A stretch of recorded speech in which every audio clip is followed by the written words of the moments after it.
I agree, Sir Mono and Cheska. Ang tema po natin is isang bansa, isang bukas, sabay sa pag-unlad, because we believe that corporate social responsibility is not just for big companies, nor for multinational companies such as Cemex Philippines, no? Kahit po yung mga small and medium enterprises, pwedeng-pwede po silang gumawa in their own small way, no? Katulad po ng sinabi ni Madam, yung AHED, what they do every day is already CSR. CSR, hardcore CSR at its finest, no? Pero just to cite examples, for example, kung kumakain po kayo sa Binalot, no? Yung restaurant na Binalot, no? Yung ginagamit po Kaibigan nilang natin. Sir Romel. Si Romel, yeah. yung ginagamit nilang banana leaves, they source this, no, from banana farmers, no, banana plantation. So nabibigyan na po nila ng trabaho ang mga underprivileged communities, at the same time they're earning, no. Yun po kasing corporate social responsibility. Ang layunin naman kasi ng isang kumpanya in the first place is to really earn. You cannot be a business if you are not sustainable, no? But at the same time, you need to take care of the environment and of course the people around you. So lahat po yan it comes into play. So ang corporate social responsibility pala, parang minsan nakadikit na sa iyong business operation or business model. Yung parang hindi lang siya one time. Oo, hindi siya one time. So at saka parang it can lead to ay kabuhayan, no, ng ibang community. Ayan, so para siyang naalala natin na topic natin yung mga social enterprise na ang medyo challenging sa social enterprise per se kung hindi siya nakalink sa isang, let's say, kumpanya, walang regular demand sa kanilang mga produkto. So, pero pag ganitong dinudugtong nila, kunwari na site ni Mr. Chito yung mga magtatanim ng banana at may bibili ng kanilang mga dahon, let's say nakalink naman sa Binalot, kay Mr. Romel Juan, na napakasipag na social entrepreneur. Siyempre. Then, may regular market na itong mga banana leaves or banana producers. Ano? Opo. So, hindi siya, hindi lang pala siya yung philanthropy na kinikwento nyo kanina. Nabigay ng bigay, charity work. Siya, pwedeng negosyo ang binibigay or Napakaganda po nung sinabi niyo, Sermon, no? At gusto ko pong i-share ito na yung CSR dapat po it is perfectly aligned with the core business of a company, no? Ibig sabihin, kami po, ang produkto namin, simento. Hindi po kami pwedeng gumawa ng social responsibility projects, for example, na beauty products, ayan. Ang aming pong mga social responsibility program sa mga mason, sa mga karpentero, no, sa construction paano industry. Sila bigyan ng kabuhayan, ganun Exactly. ba? Tinitrain po natin sila, upgrade po natin yung mga skills nila para maging certified po sila, no, para we are trying to professionalize the discipline, no. So dapat po talagang aligned sa produkto yung social responsibility. Yun yung sinasabi, partner mo, na hindi mo lang bibigyan ng isda, kundi teach them how to fish. Go negosyo. Oo, go negosyo. Katulad ng sabi nga ni Ma'am Rosana na araw-araw ginagawa ng AHED, paano po nagkakaroon ng corporate social responsibility ang AHED? Ano po yung, sabi kasi ni Ma'am, yung iyong kasama dito sa studio, 18 years na pala ang AHED. Congratulations Miss Rosana. Sa inyong debut, Ma'am. Debutant ka pala. We're so happy na nandito kami sa ganitong klaseng negosyo kasi 'di ba yung iba naghihintay pa silang mag-retire bago pumunta Mag-start ng negosyo. No, ibig sabihin Retire tumulong bago sa mag-CSR. tumulong sa community. Ngayon sabi ko sa kanila, kahit 21 years old ka pa lang, you're already parang donating, doing charity work.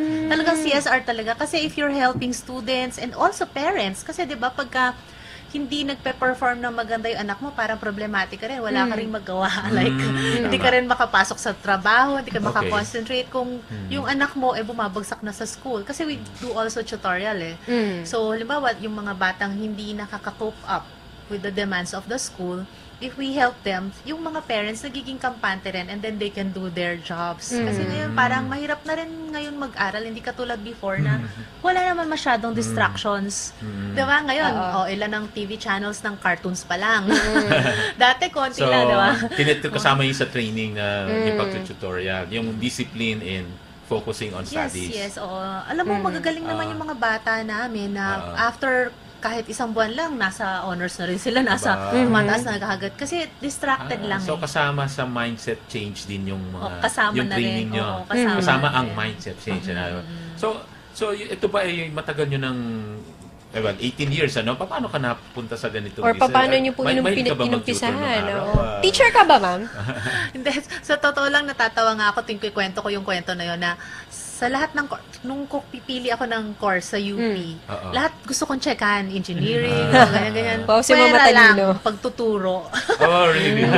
Bakit ganon? Hindi dahil ayoko nung education. In fact, parang ang taas ng tingin ko sa education, nasa tingin ko yung teachers, heroes, na hindi pwede magkamali, dapat perfect. The chosen few. Parang Parang gano'n. iniiwasan mo Kaya tuloy. parang feeling ko dapat hindi ako perfect, baka maging bad example ako. Kaya wag na lang ako. Pero siguro sabi ng Diyos, diyan ka talaga. Pero kasi nga sa tingin ko sa education, it will change our country. Yes. Talaga, it's a Agree. very, very good investment na dapat seryosohin ng lahat ng magulang, lahat ng tao, even yung mga magulang for themselves, dapat they invest in education. Okay. So siguro sa tingin ng Diyos, sabi niya, ikaw talaga dapat. So, doon siya. So, kahit ano yung course na kukunin ko, dapat napunta rin ako dito. So, then you started with how many, ano ba tawag doon? Estudyante? How many Oo. students? Paunti-unti lang paunti-unti. Pero nung nag-open kami ng UPCAT review, we had 100 students Agad, and all of Ayun. them passed. Kasi Kaya ngayon, parang, 18 wow, nakaya yon. So, pwede, totoo na yata to. Oo, kasi 18 years ago, partner mo, kung... Oo, konti pa Ayoko lang. sabihin ko ilang taon ako nun, ha? Konti pa lang. Grade school ka Pinanganak ka na ba noon? Oo naman, ma'am. Then, yeah. Ano siya? Siguro bininyagan ka Sige, na. 1 year old ka na. 18 years old din. 18 years ago, hindi pa yata uso yung tutorial services outside of the school. Yes. Kung magpapa-tutor ka, dun din sa mga teachers mo na nandun na, Tama, no? kumbaga, O kaya, in school. Yung may kaya, private, Oh, pupunta sa private bahay. pupunta sa bahay. At saka dati, tingin nila pang bobo lang ang tutorial. Oo nga. Diba? Oo Ngayon, nga. hindi na ganun. Pag magaling ka, dapat Oo. nagpapa-tutor At saka ka. kapag Parang kapag gusto magaling mong na. mag-excel talaga sa school, Excel. pag sabihin, may tutorial class ako, ma'am. Wow. Parang ganun na yung Wow tingin na sa eh, bata wow ngayon. na. Hindi, ibig sabihin lang, they understand na dapat merong ganun. Kasi nga, sabi ko nga, ang daming distractions, marami ng malls, maraming TV, may cellphone na lahat ng bata. Opo. Diba? Hindi katulad natin, nung nag-aaral pa tayo, wala masyadong distraction. Wala masyado, oo. Hindi ba naging difficult para sa AHED na umpisahan? Kasi nga, Yes. saan ako kukuha ng market ko? Eh, di ba, mas mura sa school magbayad ng tutorial service ng mga teacher kesa sa labas. Paano ba yun? Ginalingan na lang namin yung teachers namin. Yung teachers namin, cum laude, magna cum laude, summa cum laude ng UP Ateneo Lasal only. So, parang wala na silang masabi doon. Partner mo, yun yung added value. May training din May sila. training, pagdating may sa age inyo. limit. Parang Okay. kailangan bata Yun yung- lahat. Oo, kasi buti tinanong mo na yun, partner. Kasi tatanungin ko nga, so anong pinagkaiba ni AHED? Kasi Sa usually, iba. as a may negosyo, yun ang ating tinatanong sa ating mga sarili, saan kaya ako naiiba? Oo, at or saan ako nagagaling? No? So, ikaw ay masasabi mo sa, syempre, education yan, yung quality ng iyong mga... Thank you for asking that teachers. kasi gustong-gusto namin sabihin yan eh. Nung 18 years namin, sabi natin, ano ba yung difference talaga natin sa iba? So we counted. Tapos nakahanap kami ng 16. Since our 18 years na kami, pinilit namin maging 18. Pero marami, pero ways marami pala rin- kaming different. 18 ways pala kaming different from 18 others. din, 18 Oo. ways. Okay. Oo. Ilan sa mga ways na yan? Banggitin mo, huwag yung 18 lahat, Oh, ha? sige.